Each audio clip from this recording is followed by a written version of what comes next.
যদি এজন জিঅ'ৰ গ্ৰাহক তেনেহ'লে আপোনালোকৰ বাবে আজি আছে এটা ভাল খবৰ জিঅ'য়ে যেতিয়াৰ পৰা আমাৰ ভাৰতত কদম ৰাখিছে তেতিয়াৰে পৰা জিঅ'য়ে আমাক ভাল ভাল অফাৰে দি আহিছে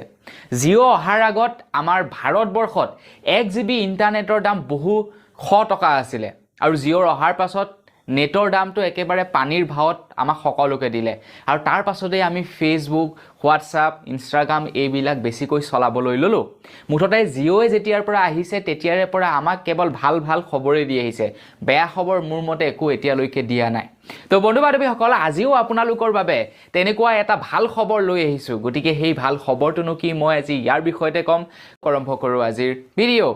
বন্ধু বান্ধৱীসকল জিঅ'য়ে এতিয়া এটা নতুন কোম্পানীৰ লগত পাৰ্টনাৰশ্বিপ কৰি আমাৰ ভাৰতলৈ হয়তো স্কুটি আৰু লগতে গাড়ী আনিব পাৰে তো বন্ধু বান্ধৱীসকল স্কুটিসমূহ হৈছে ইলেক্ট্ৰিক আৰু গাড়ীসমূহ হৈছে ইলেক্ট্ৰিক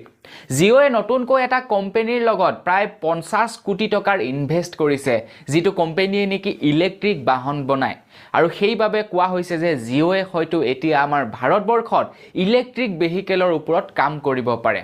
তো বন্ধু বান্ধৱীসকল ইয়াৰ ওপৰত যদি আৰু কিবা খবৰ পাওঁ মই আপোনালোকক নিশ্চয় জনাম বৰ্তমানলৈ জনাবলগীয়া খবৰ ইমানটোৱে আছিল কেনেকুৱা লাগিলে জানি জিঅ'ৰ নতুন খবৰটো কমেন্ট কৰি জনাব যদি ভাল লাগিলে লাইক এটা কৰিব চেনেল যদি সাবস্ক্ৰাইব কৰা নাই চেনেলটো সাবস্ক্ৰাইব কৰিব পুনৰ এটা ভিডিঅ' লগ পোৱাৰ আশাৰে আজিলৈ বিদায় মাগিছো ধন্যবাদ